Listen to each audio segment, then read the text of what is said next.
Bienvenidos al curso básico de astronomía. Hoy les voy a hablar del tema de cosmología, el estudio del universo.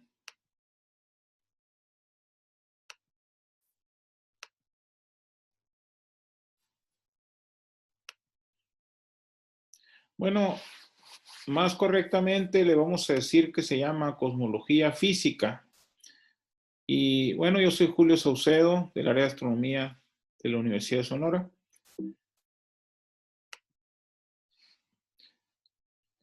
La cosmología física es un producto del siglo XX y lo que va del siglo XXI. Es un tema realmente fascinante. Nació de la fusión de la astronomía observacional, principalmente el estudio de las galaxias, con las grandes teorías de la física, la relatividad general, la mecánica cuántica, y luego de todas las ciencias naturales que tienen tanto que ver pues con en un estudio tan grandioso como puede ser el estudio del universo. Pero los orígenes del tema cosmológico vienen de mucho más atrás en la historia. Todas las culturas seguramente han tenido alguna concepción del mundo diferente. Este es un ejemplo muy conocido para los hindúes, cómo la tierra estaba sostenida sobre elefantes parados en una tortuga. Y pues los grandes artistas también han tratado de plasmar pues vamos a decir, ese deseo del ser humano de entender las cosas, ¿no? De dónde venimos, qué somos, a dónde vamos. Esta es una pintura de Paul Gauguin que precisamente así se titula. Y bueno, vamos a decir, por ejemplo, que eh, vamos a empezar con una pregunta muy específica. Cuando nosotros vemos el cielo oscuro y nos preguntamos, realmente, eh, pues vemos cosas brillantes. Cuando es de noche vemos oscuro, de día pues vemos brillante porque es el sol y todo brilla, ¿no? Pero en la noche, si no está la luna, vemos solamente estrellas. Y estas personas, Cheseau y Olbers, se preguntaron, eh, ¿por qué vemos el cielo oscuro de noche? Y la pregunta tiene sentido porque tiene que ver con el hecho de que si vivimos en un universo infinito o finito, en el caso de un universo infinito, esperaríamos que en cualquier dirección que viéramos íbamos a encontrar, aunque sea muy lejos, estrellas, objetos brillantes. Y entonces ellos pensaban que debería de verse brillante el cielo. La verdad es que, pues, la explicación apenas se dio recientemente, en 1965. Edward Harrison, pues, dijo que las estrellas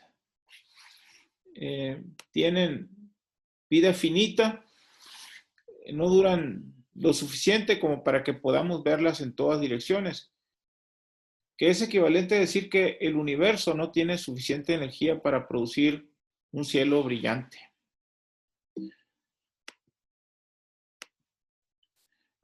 También tenemos el caso de Edgar Allan Poe, que escribió este poema en prosa que se llama Eureka, pues tomando el nombre precisamente de aquel famoso experimento, ¿no? de Arquímedes, Eureka. Ahí dice cosas muy interesantes Allan Poe. El universo nació de una sola partícula de la cual irradiaron los átomos de los que está hecha toda la materia, dice. Esto, pues muchos lo han tomado como una especie de antecedente a lo que es la teoría del Big Bang. Claro, seguramente no tiene matemáticas ni nada de los elementos básicos que requerimos para la física, pero la concepción suena muy interesante. Entrando ya al tema propio lo que inicia todo esto es el estudio de las galaxias. Esta es básicamente la visión que tuvo Shapley de la Vía Láctea, ¿no? Una especie de una galaxia enorme, mucho más grande de la que realmente es, eh, que tenía sus diferentes componentes, el disco, el bulbo y después los cúmulos globulares, que precisamente son los que le permitieron calcular más o menos cuál es su tamaño. Y el halo, ¿no? Un halo grande, digamos. Ahora sabemos con más detalle, pues que tenemos una estructura espiral. Y pues si lo vemos un poquito mejor, pues vamos a ver que efectivamente tiene un bulbo, un disco, un centro, por allá el centro galáctico y el halo.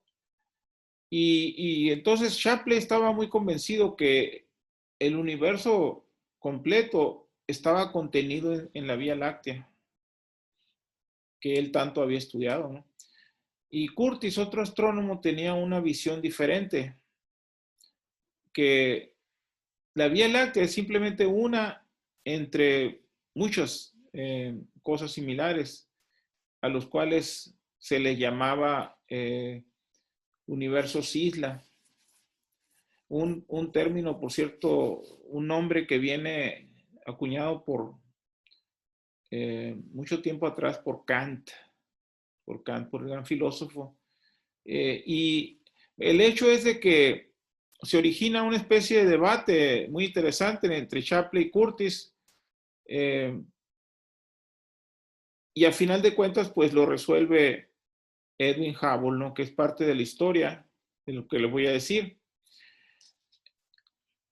Una visión más reciente de lo que es, por ejemplo, una galaxia como la Vía Láctea, nos habla de que la Vía Láctea es esta cosita que está aquí adentro, ¿no? Con su disquito y su bulbo y todo lo demás, pero que hay lo que se conoce como un halo de materia oscura que es de mucho mayor volumen, mayor tamaño, y que es algo que también les voy a hablar acerca de lo que es un poquito de lo que sabemos acerca de la materia oscura. Realmente no sabemos gran cosa exactamente en su constitución física, todavía no está muy claro qué partículas, etcétera, pero hay cosas que sí sabemos.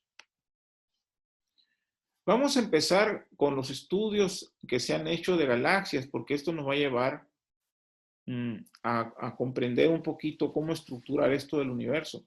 Porque las galaxias son los bloques fundamentales de que está compuesto el universo. Y ahorita sabemos que hay cientos de miles de millones de galaxias. Así como cada galaxia tiene cientos de miles de millones de estrellas, también existe un número comparable, digamos, con el número de estrellas. Esta persona que ven aquí, Slipher Vestus Melvin, o Vesto Slipher, vamos a decir, observando en el observatorio Lowell en Flagstaff, Arizona, fue el primero que midió la velocidad radial de las galaxias.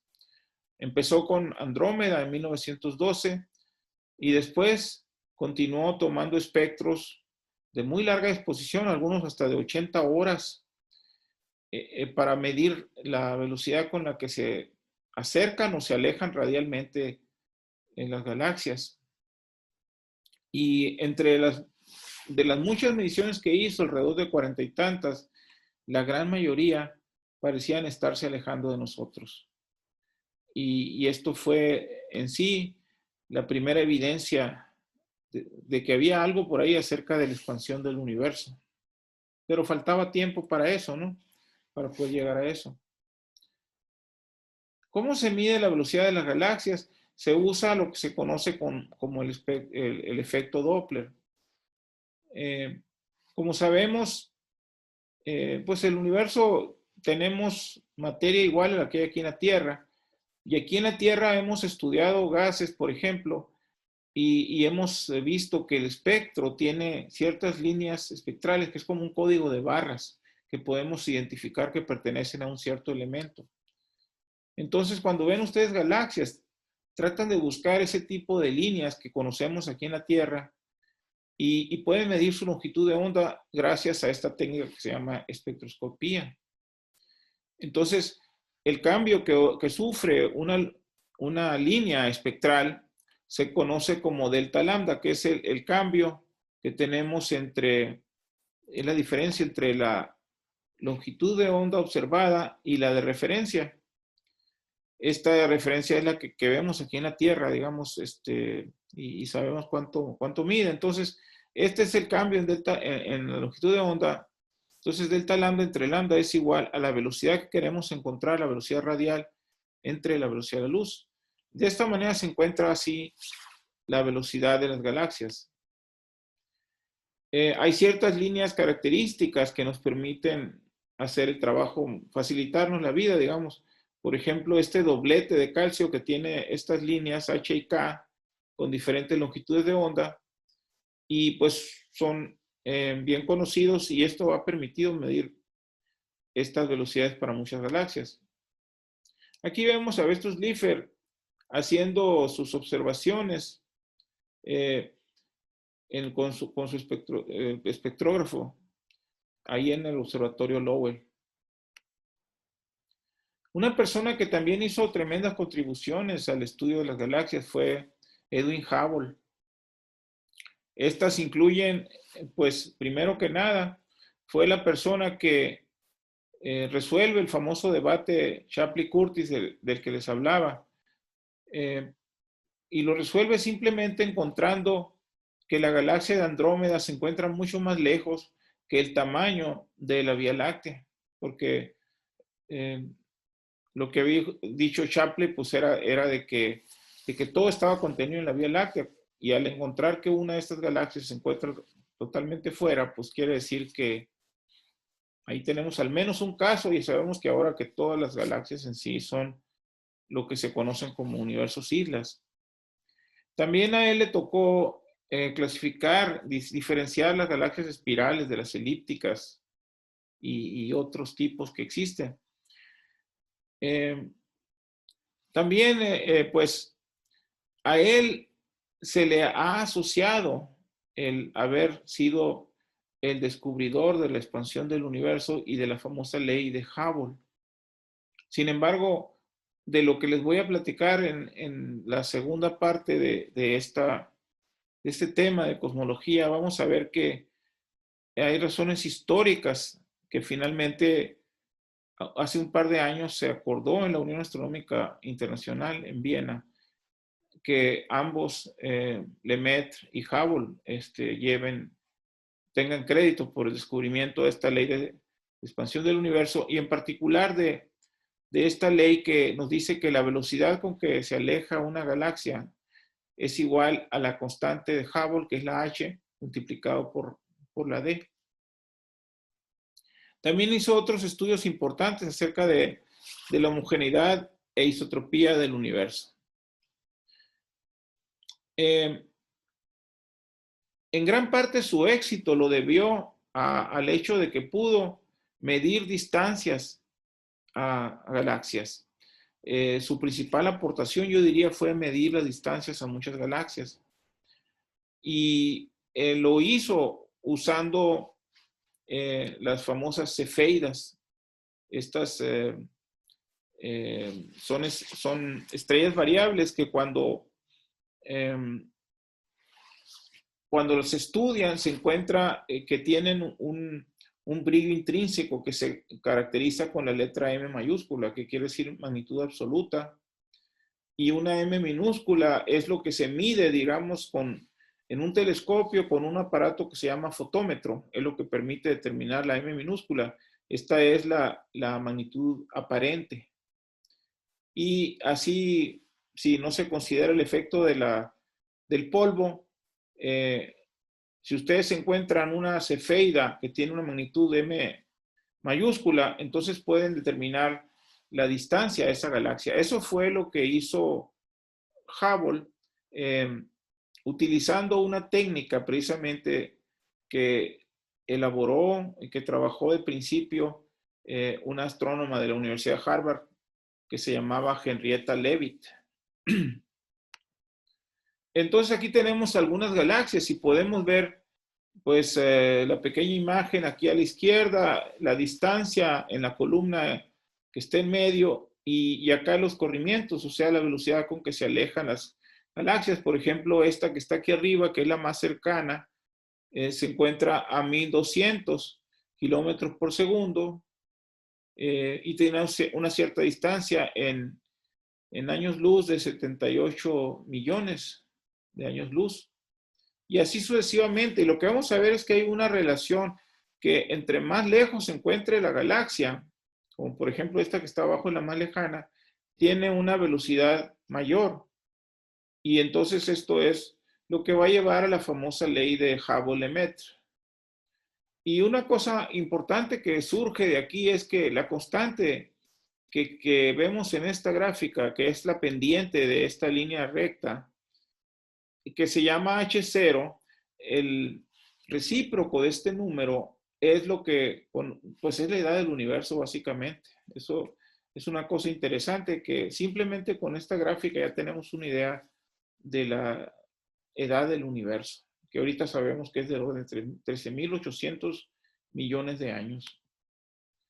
Y la idea es de que el universo está en expansión, todas las galaxias están alejando entre sí. Esto quiere decir que no hay un centro, simplemente cualquier galaxia se puede considerar como que se alejan de ella, cualquiera, no hay un centro. Y eso también nos lleva a que hubo un momento en el pasado en el cual como que todo esto que se está separando ahora estuvo todo muy junto.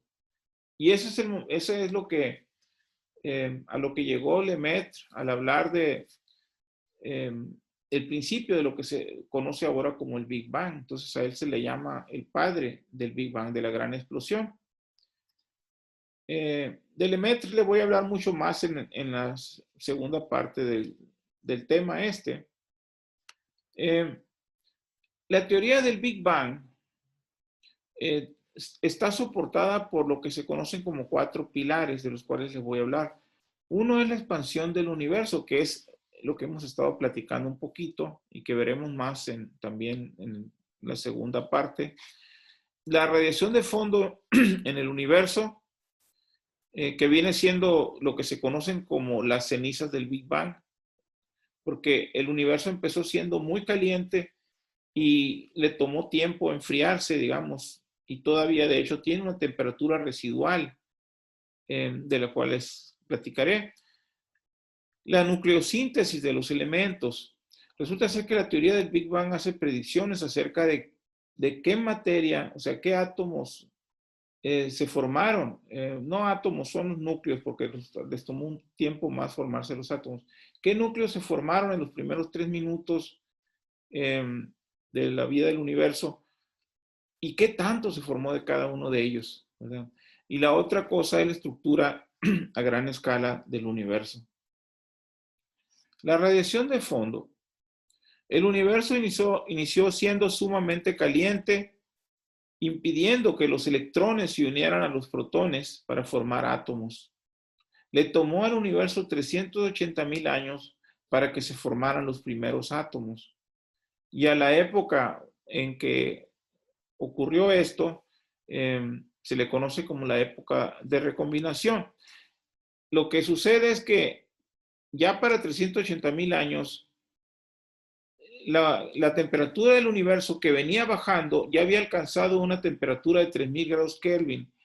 Y a esa temperatura ya no era suficiente la energía para estar separando al protón del electrón. Entonces se juntaban, porque son cargas opuestas, el protón y el electrón se atraían y se empezaron a atraer y a quedarse así, digamos, formando ya átomos neutros. Entonces aquí tenemos el momento en que se forman los primeros átomos.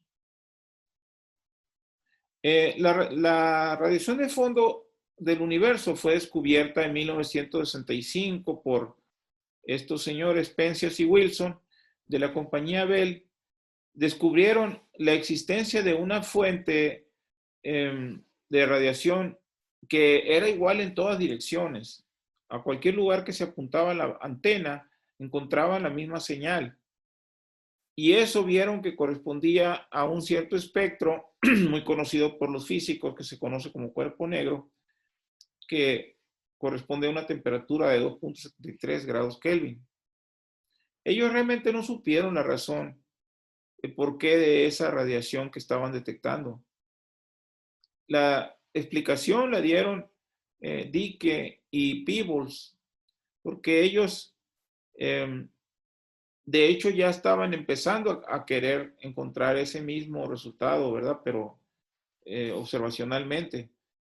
Pero el caso es que ellos ya sabían la parte teórica. Entonces, lo que sucedió fue que Penzias y Wilson recibieron el premio Nobel por el descubrimiento de la radiación de fondo, y Dicke y Peebles pues no lo recibieron en su momento.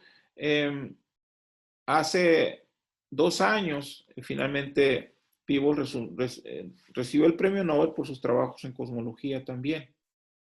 Aquí están ellos dos, Penzias y Wilson, enfrente de la famosa antena, esta que tiene forma de cuerno, con la que descubrieron la radiación de fondo. ¿Qué sucede cuando se une un protón y un electrón, o es decir, todos los protones y todos los electrones del universo se unen para formar primordialmente partículas neutras, átomos, especialmente los hidrógenos y los helios, que eran la componente principal? Pues resulta ser que el universo se vuelve transparente. ¿Qué quiere decir esto?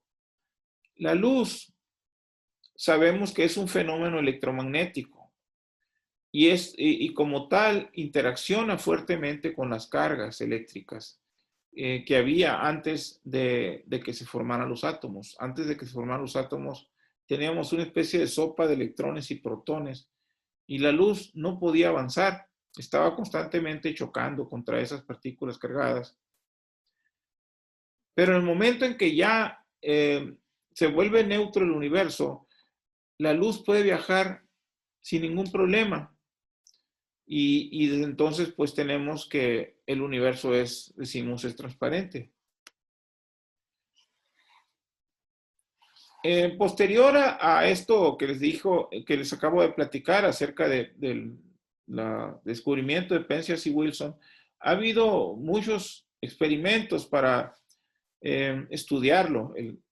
Sin embargo, el gran éxito que han obtenido los satélites astronómicos para estudiar la radiación de fondo son los que han sido más exitosos.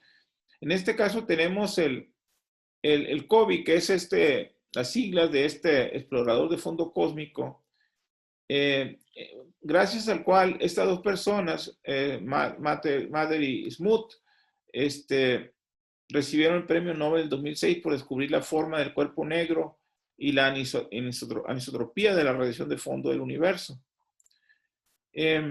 Después de COBE, ha habido otros dos grandes satélites. Uno de ellos es el WMAP, que superó mucho a COBE, y más recientemente el satélite Planck, que superó ampliamente a WMAP.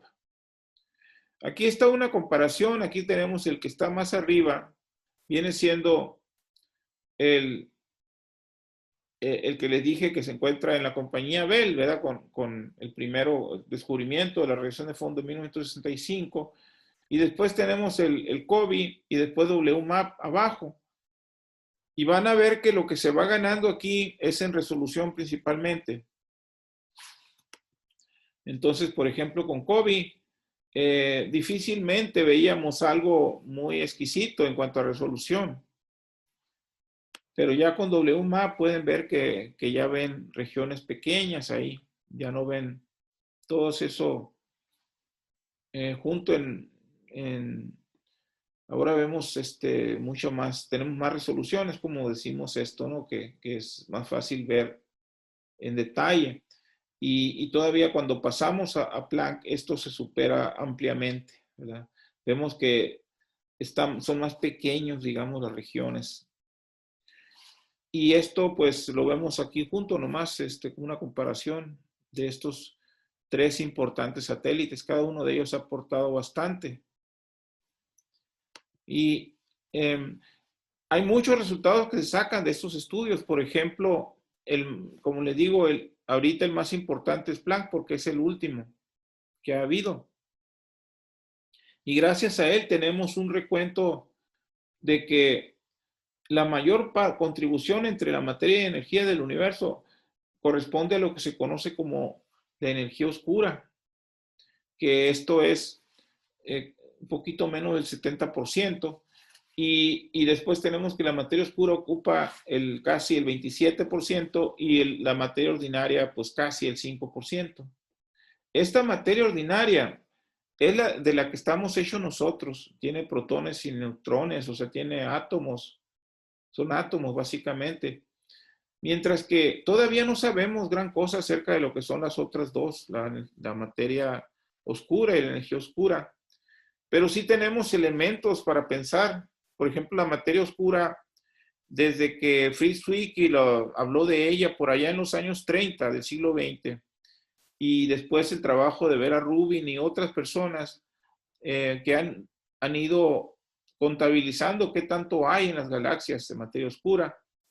Y pues ahorita hay un trabajo frenético por encontrar exactamente a qué corresponde la materia oscura. Por otro lado, la energía oscura apenas se empezó a conocer hace, digamos, casi 30 años más o menos. Resulta ser que, bueno, hace menos, de hecho, se encontró con supernovas de tipo 1A, dos grandes grupos se encontraron que el universo no solamente se está expandiendo, sino que está acelerando la expansión, y que el origen de eso es lo que se conoce como energía oscura, y que es fundamentalmente una constante cosmológica de la cual Einstein había hablado, pero que después se había retractado porque, porque cuando quedó convencido de la expansión del universo. Bueno, aquí tenemos una comparación de los detalles entre los tres satélites, COBE, WMAP y Planck. Y pueden ver, pues aquí tenemos mucha más resolución. Y esta resolución nos permite estudiar esas fluctuaciones en temperatura que se observan.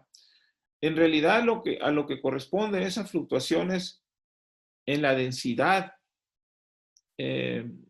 Y precisamente tenemos más altas o más bajas densidades, y que eso dio lugar a que después eso empezara a condensarse por la acción de gravedad, a atraerse esos grumos, digamos. Y así fue como eventualmente se logró tener densidades tan altas para que empezaran a formarse las estrellas. Eso se calcula, según Planck, que ocurrió 560 millones después del Big Bang. Y después tenemos que, pues se forman una multitud de estrellas, la estructura a gran escala, y así es como llegamos al universo actual. Otro de los pilares de la teoría del Big Bang es la nucleosíntesis de los elementos. La teoría del Big Bang afirma que en los primeros 3 minutos del universo se formaron los elementos e isótopos del hidrógeno y su isótopo deuterio, del helio 3, que es el isótopo del helio 4, y el litio 7. En otras palabras, estamos hablando aquí de 5, ya sea átomo o isótopo. En realidad no estamos hablando propiamente de átomos, estamos hablando de núcleos, ¿no? O sea, el núcleo es cuando no tenemos los electrones por ahí, ¿no? O sea, no tienen relevancia, simplemente eran núcleos estos. Y el caso es que en la teoría del Big Bang nos dice qué tanto se formó en los primeros 3 minutos de cada uno de ellos. Esos son los que se formaron en el Big Bang, en la gran explosión. Es decir, no propiamente en el momento, sino en los primeros 3 minutos después del Big Bang. Y eso se puede hacer predicción de qué tanto se forma, y a la vez se puede contrastar con las observaciones para ver si efectivamente el Big Bang está haciendo un buen trabajo, ¿no? Como modelo del universo. Y sí, resulta así, que lo que se observa, las abundancias cósmicas que se observan en dichas sustancias concuerdan con las predicciones de la teoría del Big Bang. Entonces, los elementos más ligeros de la tabla periódica son los que estamos hablando de que se produjeron en nuestros primeros 3 minutos. Actualmente, lo que tenemos es lo que se ve por acá, ¿no? Ese es los elementos que hay en el universo, y esto pues obviamente es lo que tiene poblada a la tabla periódica con todos los diferentes tipos de núcleos que existen. Si queremos comparar, por ejemplo, lo que hay de diferentes tipos de elementos, lo que vamos a ver es que si, por ejemplo, tenemos que hay 10.000 partículas, dentro de 10.000 partículas, 7.500, es decir, las 3/4 partes corresponden a hidrógeno. Y digamos que cerca de la cuarta parte corresponde a helio, pero aquí quedan 2.200 todavía para llegar a 2.500. Y esos 200 se reparten entre todo lo demás. Y de ahí al oxígeno le toca la mitad. Y al carbón le tocan 50. Lo que quiere decir es que lo demás anda por ahí del 1 de 50, lo que va a haber de aquí para abajo. Entonces el neón tiene 13, el fierro 11, el nitrógeno 10, y así va bajando. Y estos son los elementos, digamos, que hay en el universo. Entonces, el cuerpo humano tiene principalmente de estas que están aquí en anaranjado, ¿verdad?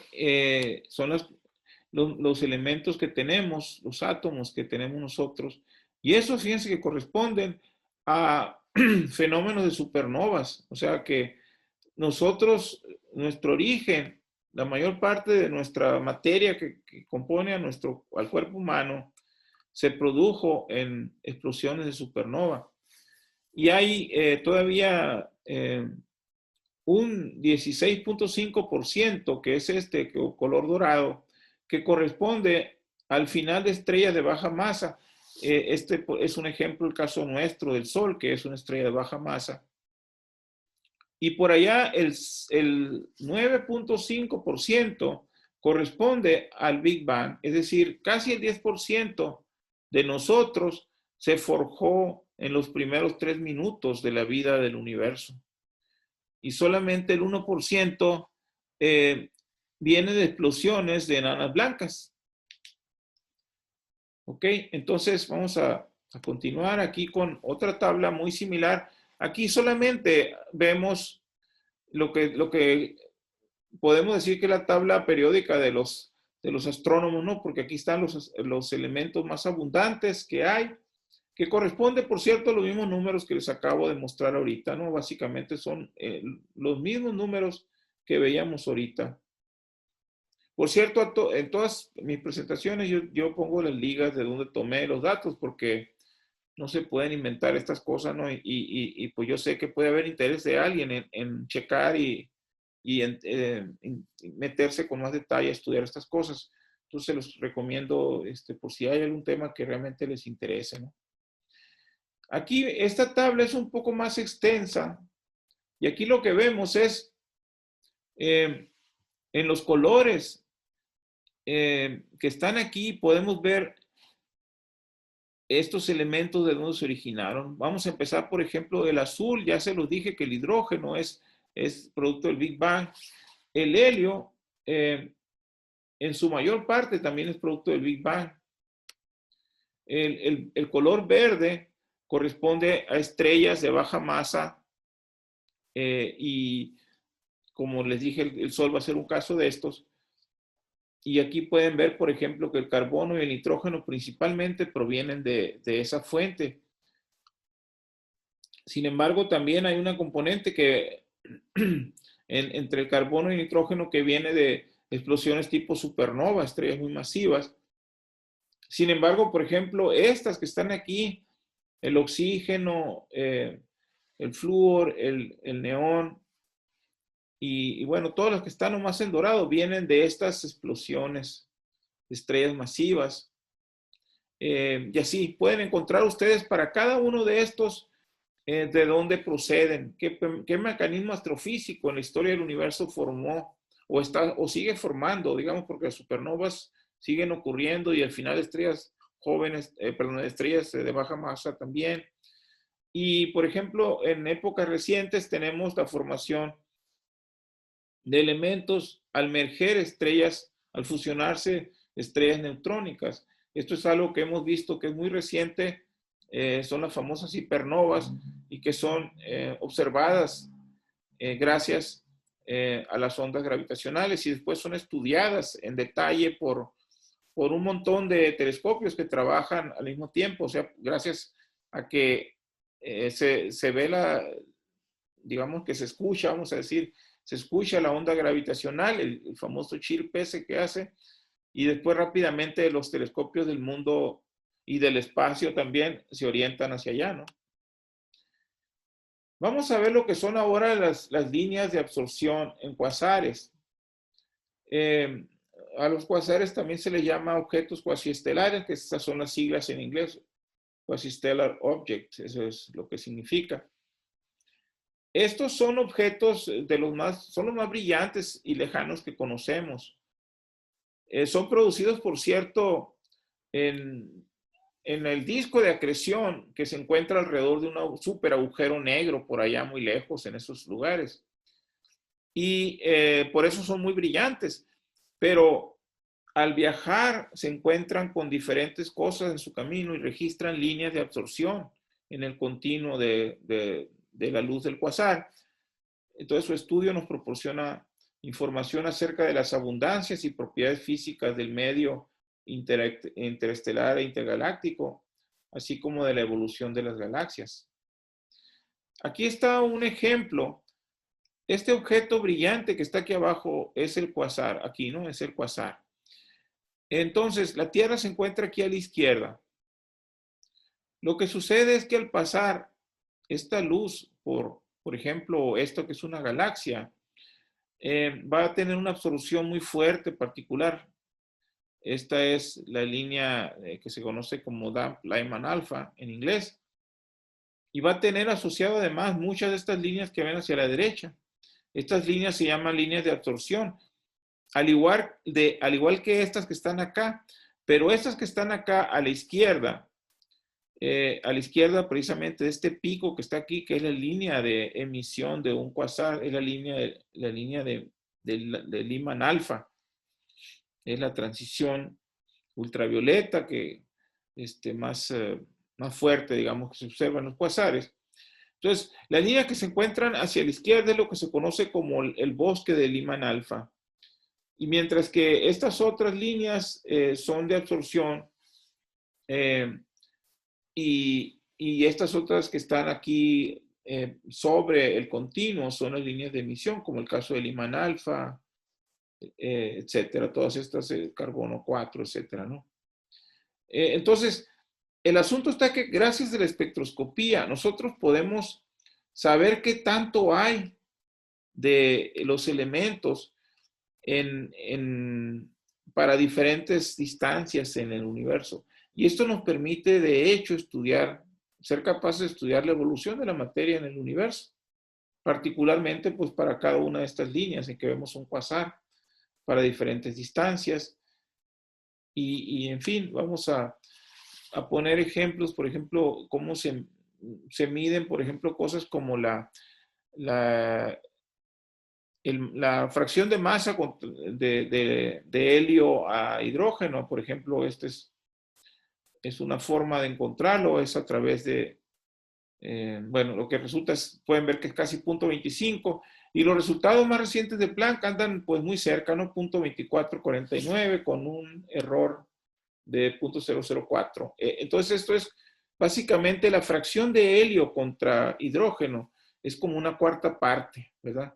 Esta es una predicción del Big Bang que se cumple, digamos, para este caso. Vamos a ver el caso aquí en el deuterio. Aquí sí vemos claramente esta es lo que se conoce como esta línea de Dan-Blyman-Alpha, que el deuterio se encuentra muy cerca y podemos nosotros determinar la fracción que es el deuterio con respecto al hidrógeno. Y esto es lo que resulta de este estudio que se hizo aquí, ¿verdad? Por estas personas.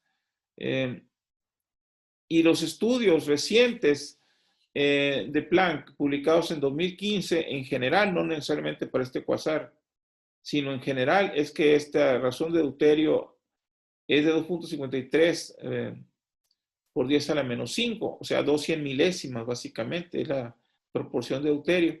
Por cierto, eso también se mide aquí en los mares, en la tierra también, ¿verdad? Porque también tenemos el agua pesada que para el agua normal es H2O, ¿verdad? Pero el agua pesada tiene, en lugar de uno de los hidrógenos, tiene un deuterio, es el HDO, y se mide aquí en la Tierra y se miden los cometas, etcétera. Y podemos saber, por ejemplo, estudios de esto nos dicen, por ejemplo, si lo que vemos aquí en el agua que vemos en la Tierra provino de cometas o de asteroides. Parece que el consenso es que viene de asteroides. No es tema relacionado con la cosmología, pero es importante de todas maneras. Bueno, aquí pongo básicamente de dónde provienen los elementos, ¿no? Entonces, durante la gran explosión se crearon, como les dije, el hidrógeno, el helio y un poquito de deuterio. Y después el helio 3, berilio, etcétera, y quizá cantidades pequeñísimas de berilio, boro y de litio, pero básicamente pueden quitar el berilio y el boro y son el hidrógeno, el helio y el litio, ¿no? Con sus respectivos isótopos, ¿no? Entonces, a esto se le conoce como la nucleosíntesis primordial o cosmológica. También se le llama primigenia, por cierto. El resto de los elementos pesados se formaron en el interior de las estrellas, es lo que se conoce como la nucleosíntesis estelar. Entonces aquí el hidrógeno viene de la gran explosión, al igual que buena parte del helio, aunque también hay contribuciones, por ejemplo, en el Sol, el hidrógeno se está fusionando para formar el CNO a través de la cadena PP, es algo que vimos en el tema de astrofísica.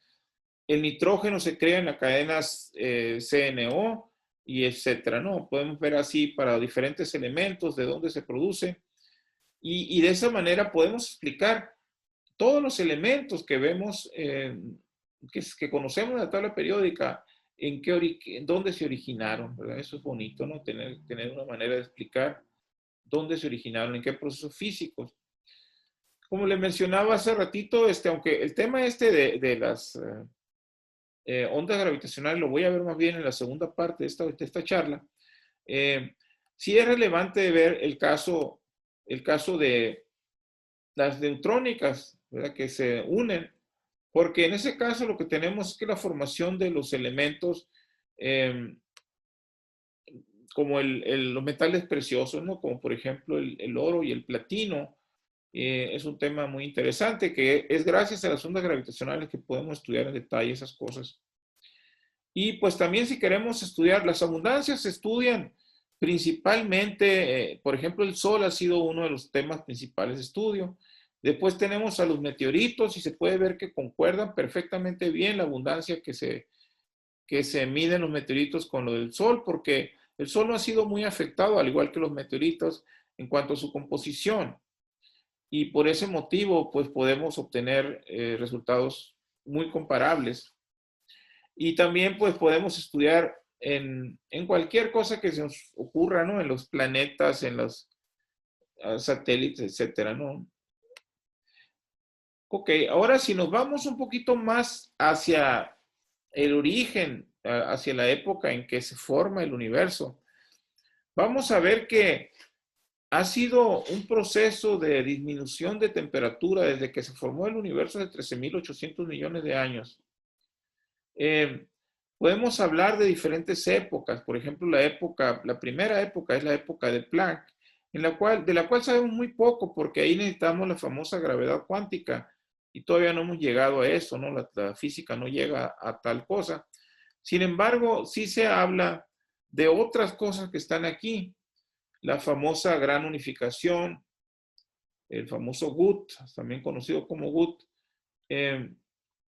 Y después tenemos la electrodébil, que es cuando se separan la fuerza electromagnética de la débil nuclear. Y así vamos a tener diferentes etapas. La historia del universo la podemos decir como una historia térmica. Lo que sucede es que al ir bajando la temperatura en el universo, se han creado diferentes partículas y por eso es que tenemos que en cierto momento teníamos quarks que prevalecían y después tenemos que se forman los hadrones y los hadrones se refieren a protones y neutrones y después estos van a crear los elementos ligeros en el proceso de nucleosíntesis. Por ejemplo, esto va a ocurrir entre 1 segundo y 3 minutos en la historia del universo. Entonces, todo esto, y después la formación de los átomos, aquí dice cerca de 380,000, es cercano a estos 400,000 que están aquí, ¿no? Todo esto son temas que se estudian en la cosmología. Aquí hay una cosa interesante. El proceso es muy rápido de expansión. Aquí, por ejemplo, el universo, esto puede decir que es el tamaño del universo, la parte transversal. Entonces aquí empieza prácticamente de un radio cero el universo. Prácticamente, no quiero decir detalles acerca de que sea exactamente cero porque eso nos lleva a una singularidad. Pero el caso es de que viene un aceleramiento muy fuerte, digamos, de expansión, una expansión exponencial, y esa es la etapa de la inflación cósmica. Y después ven todos los procesos que ya les mencionaba hace ratito, ¿no? Aquí este está muy suave, tiene mucho detalle, y pues espero que puedan ustedes ver la presentación y estudiar todo esto, ¿no? Pero el caso es que, sí, aquí está el momento, el tiempo de Planck es 10 a la menos 43, y así los 3 minutos cuando ya teníamos los primeros núcleos, y después la era de los átomos, 380,000 años después, etcétera, ¿no? Entonces, todo esto nos dice acá, por ejemplo, en qué estado, en qué situación se encontraban aquí los diferentes componentes de materia. Y este piquito que está aquí abajo y esta etapa, digamos, de expansión muy rápida es lo que conocemos como la inflación. El modelo inflacionario es un periodo muy breve en que el espacio dentro de una región del universo, que incluye el que observamos hoy, se expandió exponencialmente a una tasa increíble, ¿verdad? Y la inflación hace predicciones que concuerdan con las mediciones del cosmos. La verdad, este tema es muy importante. Si no fuera que sus predicciones se están cumpliendo, podríamos muy bien desechar esta teoría, porque sencillamente en un momento dado, por ejemplo, habla de cosas que se mueven arriba de la velocidad de la luz, lo cual, por cierto, no está en contradicción con la relatividad, porque no se lleva información, ¿no? O sea, no hay ninguna contradicción con la relatividad especial. Bueno, el caso es de que esa inflación tan grande fue producido por una constante cosmológica que, por cierto, no era constante. ¿Por qué razón no era constante? Porque si hubiera sido constante no estaríamos aquí, ¿verdad? Simplemente se expandió muy rápido y después esto llegó se calmó, digamos, ¿no? Ya no siguió expandiéndose, se quedó estable, sigue una expansión pero diferente, así como la que vemos ahorita, ¿no? Entonces, todas estas constantes cosmológicas están relacionadas con digamos, con alguna forma de energía oscura y de presión negativa, la existencia de una constante cosmológica, ¿no? La famosa constante que primero introdujo Einstein en la relatividad general para hablar de un universo estable, estático, y que después cuando lo convencieron de que el universo efectivamente se estaba expandiendo dijo que haber introducido la constante cosmológica era el error más grande de su vida. Y ahora, como sabemos que la constante cosmológica es una realidad, entonces, pues nos damos cuenta que el error más grande de su vida fue retractarse, ¿no? Ok. El modelo inflacionario lo propusieron estas personas, Alan Wood y de manera independiente Andrei Linde, son casi de la misma edad. Y pues lo propusieron para resolver problemas relacionados con el horizonte, planitud, homogeneidad, isotropía y la no existencia de objetos como monopolos magnéticos primordiales, ¿verdad? Entonces, fíjense que esto se lo fue a aplicar así más o menos si ustedes toman, por ejemplo, un gas a diferente temperatura o bueno, vamos a decir un líquido, dos líquidos que estén a diferente temperatura. Entonces ustedes los juntan en un recipiente y de repente van a tener que, se va a equilibrar su temperatura y vamos a tener al final un equilibrio termodinámico. En el universo, fíjense cómo tenemos una temperatura que corresponde a 2.73 grados más o menos, y una cosa muy interesante, cómo el universo sabe que debe estar todo a la misma temperatura. No es lo mismo porque no tenemos un frasco en el cual estamos poniendo todo.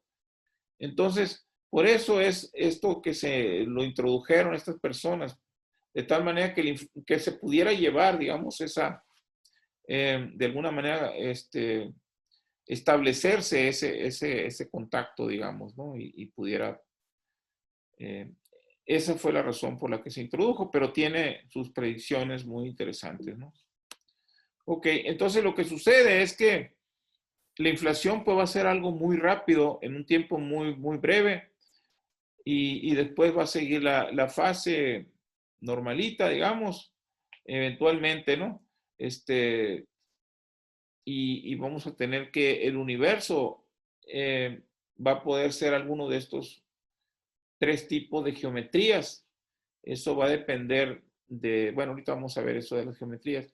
El caso es de que este es el modelo inflacionario eh, que dice que hay una inflación tremenda en un rango de tiempo. Aquí se pueden dar cuenta cómo esto se levanta de manera impresionante, digamos. Y aquí pues ocurre entre 10 a la menos 35 y 10 a la menos 33 segundos. Y después ya sigue su caminito normal. Entonces, volviéndome a la parte de la geometría, aquí tenemos las diferentes geometrías que puede haber. La euclidiana es esta, en la cual un triángulo, la suma de sus ángulos internos es igual a 180 grados. Y después tenemos que, si ustedes dibujan en una pelota de básquetbol un triángulo, van a darse cuenta que la suma de los ángulos internos supera a los 180 grados. Y si lo hacen en una silla de montar, van a darse cuenta que no llega a sumar 180 grados. Entonces aquí lo que tenemos es que la geometría positiva se conoce como es la de la esfera, esa es la de Riemann, mientras que esta que parece una silla de montar es la de Lobachevsky. Y pues aquí está también representado pues a Gauss, que fue pues un gran geómetra, ¿verdad? Que trabajó mucho con esos estudios que se hacen acerca de geometría, vamos a decir, ¿no? Y Einstein, obviamente, que tiene mucho que ver con lo que sepamos acerca de cómo es realmente el espacio, ¿no? Entonces, lo interesante es que se puede comparar o más bien saber qué tipo de geometría tiene el universo estudiando precisamente esos mapitas que nos dan, por ejemplo, esos satélites como Planck, WMAP, etcétera, COBE, sobre todo con el más reciente de Planck, que tiene más probabilidad de discernir si tenemos alguno de estos tres geometrías. y lo que se sabe pues es que la geometría es realmente muy plana en el universo, ¿no? Y esto, por cierto, es también consecuente con el modelo inflacionario que les acabo de escribir. Vamos a ver ahora lo que se conoce como la estructura a gran escala del universo. Los pioneros de esto fueron estos señores, Laparent, Geller y Huckra. De hecho, quienes han estado más metidos en este campo han sido Margaret Geller bueno, John Huckra. Ellos empezaron por allá a principios de los 80s en el Centro para Astrofísica en Harvard a medir corrimientos al rojo de gran número de galaxias. Muchas de estas mediciones, por cierto, se hicieron por aquí entre medio de Nogales y Tucson. Ahí estuvieron haciendo estas observaciones en Mount Hopkins. Bueno, el caso es que lo que descubrieron es que a la hora de hacer de poner estos mapas de corrimiento al rojo, son como pedazos de pastel, digamos, que inventó esta forma de hacerlo esta Margaret Geller, ¿verdad? Y se dieron cuenta que existen regiones súper densas y otras regiones sumamente vacías. Las muy densas pues tienen los famosos supercúmulos, etcétera, ¿no? Lo que se usa actualmente en todos los modelos que tienen que ver con esto y con los también de la radiación de fondo es lo que se conoce como el modelo lambda CDM, ¿no? Que es lambda, esto viene por la constante cosmológica lambda y cold dark matter, ¿no? La materia oscura fría, ¿verdad? Entonces, esto es la manera como se entiende, digamos, estos resultados que empezaron a surgir por allá desde principios de los 80. Estos fueron de los primeros resultados que salieron de este grupo. Yo me acuerdo, pues, cuando ve estos resultados y pues sí, se veía muy claramente que había estos huecotes así, ¿no? Ya, pues, bueno, aquí les muestro a Margaret. Esta es dice, cuando la gente en los aviones me preguntaba a qué me dedico, solía decir que soy física, dice, y rápidamente hasta ahí que llegaba la plática. Dice, ahora lo que digo es que soy cosmóloga y hago mapas, dice, eso es más atractivo, ¿no? Más. Bueno, podemos aquí ver también en escalas no tremendamente grandes, pero sí una cosa amplia, digamos, de lo que está cerca de nosotros. Nosotros estamos en el supercúmulo de Vigo, que está más o menos por este rumbo. Y van a ver aquí que todos estos son supercúmulos y pueden ver pues que dentro del área de influencia de un supercúmulo tenemos una densidad de materia muy grande, pero hay regiones, por ejemplo, que inclusive se le ha dado nombres, ¿no? Por ejemplo, aquí pueden ver aquí abajo el Can mayor, el vacío del Can mayor, y después acá el vacío de columna, el vacío de Fornax, etcétera, ¿no? Capricornio. Son regiones muy vastas del espacio en las cuales no se observan galaxias ni nada para ¿verdad? Estos estudios también se hacen así, eh, como por ejemplo, ha habido proyectos con muchas más galaxias que las que estudiaron en el Centro para Astrofísica, como le dije hace un momento. Por ejemplo, es un estudio que se hizo en Australia, 2DF. 2DF. Y pueden ver ustedes aquí claramente esas regiones azules de gran cantidad de materia. Y después vemos el caso estudiado aquí en Nuevo México, ¿no? El Sloan Digital Sky Survey, muy similar, hasta que el 2DF ha sido muy exitoso en muchas cosas, no nada más en galaxias, pero pueden ver claramente pues esas regiones huecas, digamos. Y pues la distribución de materia en el universo, pues cómo es. Aquí tenemos que lo que rige todo esto, pues está principalmente la materia oscura en el universo. Ok, pues estamos llegando al final, digamos, de esta primera parte. Em, y pues no se pierda la segunda. Va a estar mejor, se los prometo. Ok. Y me despido con esta pintura del cielo de Emily Carr. Me gusta mucho. Muchas gracias.